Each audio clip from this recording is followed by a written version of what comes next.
देते हैं। राघव को अनामिका पसंद आ जाती है। भैरव और दामिनी भी एक दूसरे के करीब आते हैं। भैरव जब राघव को ढूंढने जंगल में पहुंचता है तो देखता है कि वो अनामिका के साथ है कि तभी अनामिका अपना सिर उठाती है तो भैरव को दिखती हैं दो लाल आंखें। अब आगे।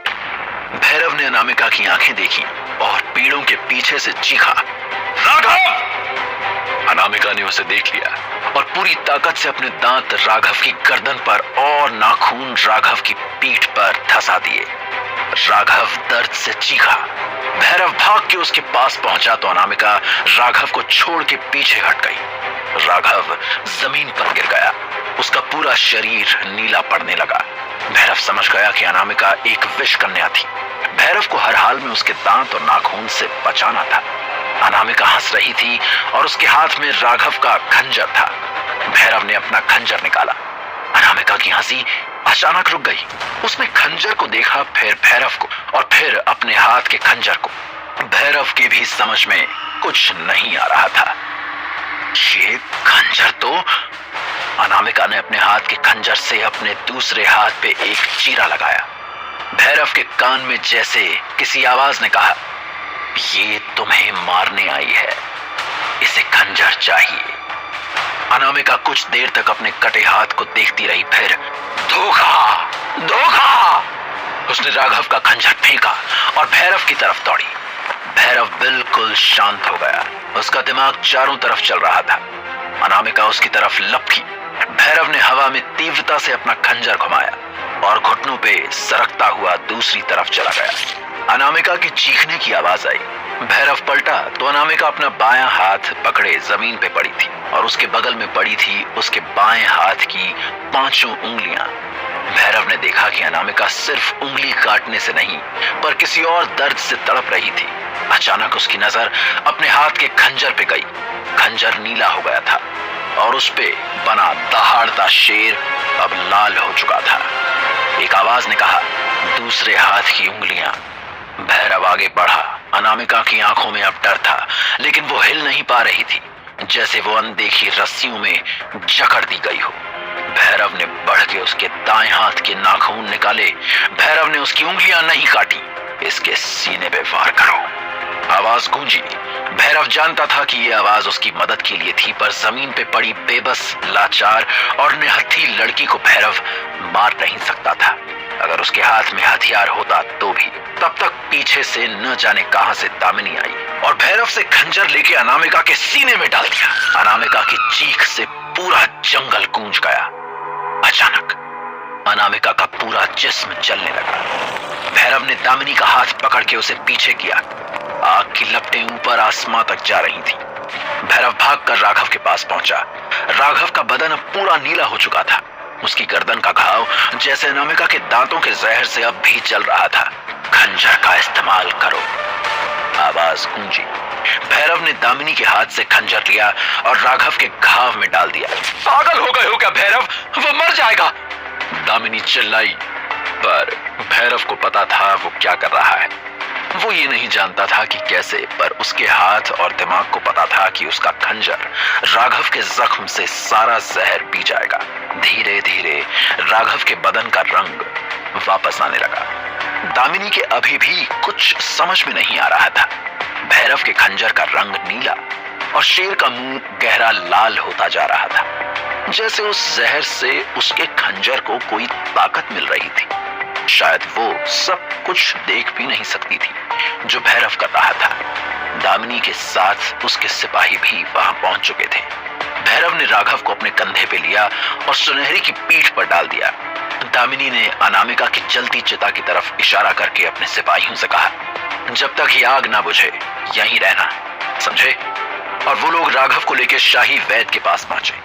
वैद्य ने बताया, स्थिति पहले से बेहतर है, पर खतरा अभी टला नहीं है। जहर तेज और ताकतवर था। अभी भी कुछ जहर उसके जिस्म में बचा है। वो कितना नुकसान करता है ये देखना है। भैरव ने कमरे में चटाई पर लेटे राघव की तरफ देखा। उसका मुंह सफेद पड़ गया था। राघव की रगों में जहर धीरे धीरे उतर रहा था। हर धड़कन उस जहर को नसों के माध्यम से उसके दिल की तरफ खींचती और छोड़ देती। जहर राघव की गर्दन से डाला गया था। उसकी पीठ पे 2 गहरे नाखून के निशान भी थे। भैरव ने राघव के ठंडे पड़ते बदन को छुआ।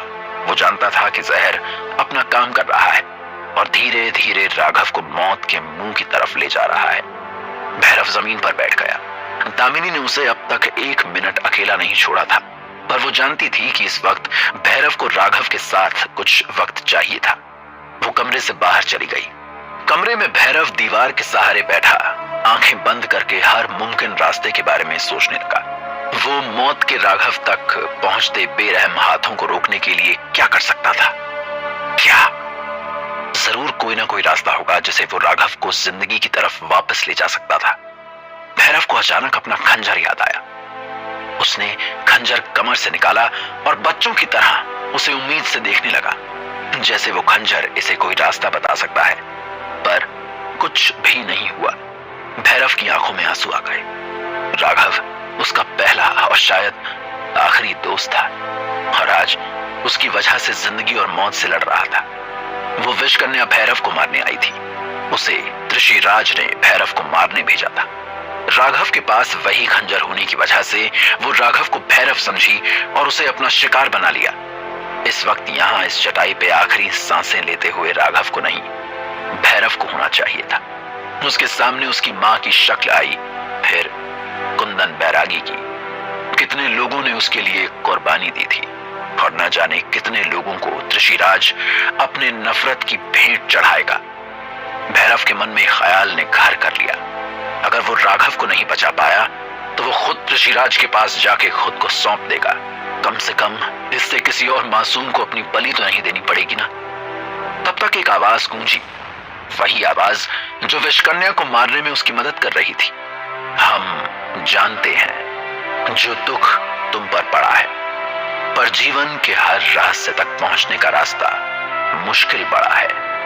निराश ना हो, हम मिलके इस मनुष्य को जिंदा रखेंगे।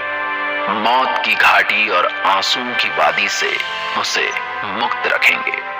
लेकिन उसके लिए तुम्हें अपनी तैयारी को मजबूत करना होगा। छोटे बड़े कई युद्ध को लड़ना होगा। और अब ध्यान दो, समय को नचाने के लिए जो हमें करना होगा उसके दिल को ठंडा होने से बचाने के लिए। भैरव को एकदम से राहत महसूस हुई। उसने अपने खंजर की तरफ देखा और जैसे उसके हाथ जानते थे कि उन्हें क्या करना है, वो राघव की गर्दन पे अनामिका के बनाए हुए जख्म की तरफ बढ़ा। उसने उसकी गर्दन में खंजर डाल के एक उभरते हुए आकार को फोड़ा। राघव की गर्दन से खून की बजाय नीला जहर बाहर निकलने लगा। भैरव ने फिर राघव को पलटा और उसकी पीठ के जख्मों के साथ भी यही किया। थोड़ी ही देर में राघव को होश आना शुरू हो गया। भैरव की आंखों से राहत के आंसू आना शुरू हो गए। सारी रात राघव कराहता रहा। सारी रात भैरव ने उसके सिरहाने बैठ के काट दी। सुबह जब राघव ने आंखें खोली तो कुटिया के दरवाजे से उगते सूरज की किरण उसके मुंह पे पड़ी। उसने खुद को हाथ की कोनी पर उठाने की कोशिश की, पर उसके हाथों ने जवाब दे दिया। भैरव ने फौरन आगे बढ़ के उसे सहारा दिया और वापस लिटाया। अभी नहीं योद्धा, खून ज्यादा बह गया है, इसलिए थोड़ी कमजोरी रहेगी। राघव की गर्दन पर भैरव ने जहर निकल जाने के बाद पट्टी लगा दी थी। उसने हाथ से अपने गले पे लगी पट्टी को छुआ। भैरव, मैं एक अभी पैदा हुए बच्चे जैसा कमजोर महसूस कर रहा हूं। क्या हुआ था? राघव ने पूछा। भैरव ने दिल में सोचा कि सच में ये राघव का दूसरा जन्म ही तो था। अभी ये सब बातें करने का समय नहीं है। जब तुम थोड़ा बेहतर महसूस करोगे तो तुम्हें सब बताता हूं। भैरव ने उसको सहारा देकर उठाया और पीछे तकिया रख के बैठाने की कोशिश की। राघव बैठ गया। फिर भैरव ने कटोरे में रखा थका हुआ दूध आगे किया। ये पियो, वैद्य जी ने कहा है इससे ताकत मिलेगी। राघव ने दूध खत्म किया, फिर भैरव की तरफ देख कुछ हिचकिचाते हुए कहा, और अनामिका? भैरव समझ गया कि राघव को सही से कुछ याद नहीं। राघव ने कुछ झेपते हुए कहा, ओ, हम आखिरी चीज मुझे यही याद है कि हम जंगल में थे और अचानक सब काला हो गया। सब ठीक है, तुम अपने ठीक होने पर ध्यान दो। अब आराम करो, मैं थोड़ी देर में आता हूं। भैरव को यह समझ में आ गया था कि राघव के लिए अनामिका सिर्फ एक खूबसूरत लड़की नहीं थी, कुछ खास थी। इसलिए वो उसका इस वक्त दिल नहीं तोड़ना चाहता था। वो बाहर निकला तो दामिनी उसे मिली। क्या रात भर दामिनी भी उसके साथ यहीं पड़ी थी? उसे देखते ही दामिनी खड़ी हुई। अब राघव कैसा है? जिंदा है। दामिनी को भैरव की आवाज में कड़वाहट तो लगी, पर उसने ये सोचकर जाने दिया कि वो इस वक्त परेशान था। आपका यहां रहना सही नहीं है राजकुमारी, आप अपने कमरे में जाएं। फिर तुमने तो कहा था आप एक राजकुमारी हैं और मैं सेवक। ये बात ना आपको भूलनी चाहिए ना मुझे। इतना कह के भैरव आगे बढ़ गए। दामिनी कुछ देर के लिए वहां ज्यों की त्यों खड़ी रही। फिर अचानक उसे एहसास हुआ भैरव शायद उससे इसलिए नाराज था क्योंकि उसने ही अनामिका को बेसहारा समझकर इस महल में जगह दी थी, और उसी की वजह से आज राघव की ये हालत हुई थी। दामिनी की आंख में आंसू आ गए। उसे अपनी गलती पर शर्मिंदगी थी।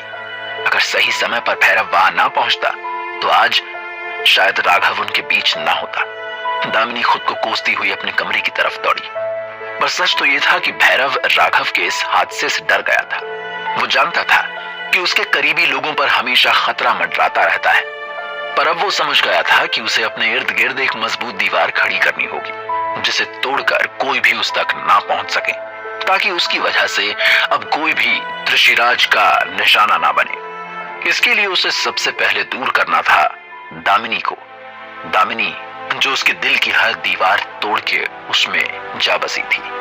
दामिनी जो अब उसके जीने की वजह बनती जा रही थी। दामिनी क्योंकि भैरव की दुनिया का अब केंद्र बन गई थी, इसीलिए ऋषिराज को उस तक पहुंचने में अब वक्त नहीं लगेगा। भैरव को यकीन था कि दूरी बना के वो ऋषिराज को धोखा दे सकता है।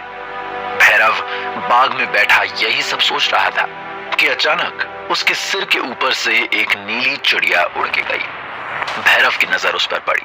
वो आम चिड़िया की तरह ही थी, बस उसका रंग ठीक राघव के गले से बहते नीले जहर की तरह था। भैरव कुछ देर उस चिड़िया को देखता रहा। वो चिड़िया जाकर वैद्य जी की कुटिया के सामने पेड़ की सबसे ऊंची डाली पर बैठ गई। उसके कुछ देर बाद 3-4 चिड़िया वहां आईं, सब उस पेड़ पर जाकर बैठने लगी। भैरव को कुछ अजीब लगा। वो पेड़ की तरफ बढ़ने लगा तो उसने देखा कि एक चिड़िया पेड़ से उतरकर उसकी तरफ आ रही है। भैरव की नजरों के सामने देखते ही देखते वो चिड़िया अचानक एक खूबसूरत लड़की बन गई। हमारी एक अमानत तुम्हारे पास है भैरव, हम उसे लेने आए हैं। भैरव हैरान था। उसने आज से पहले इस लड़की को कभी नहीं देखा था। फिर वो उसका नाम कैसे जानती थी? मेरे पास विषकन्या का कांटा कभी बच नहीं सकता, पर तुमने शायद किसी को बचाया है।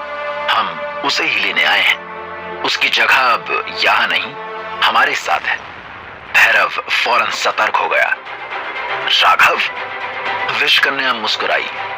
सही समझे राघव, हम तुमसे उलझना नहीं चाहते भैरव, इसलिए प्यार से बात करने आए हैं। इसमें ही दोनों का फायदा है, वरना अगर युद्ध हुआ तो खामखा दोनों तरफ लोग मारे जाएंगे। भैरव के चेहरे का रंग उड़ चुका था। उसे अचानक आवाज याद आई, लेकिन उसके लिए तुम्हें अपनी तैयारी को मजबूत करना होगा। छोटे बड़े कई युद्ध को लड़ना होगा। क्या दामिनी भैरव के दिल के इर्द गिर्द बनाई हुई दीवार लांघ पाएगी? क्या भैरव राघव को विषकन्या के खतरे से बचा लाया है या खुद भी खतरे का हिस्सा बन गया है?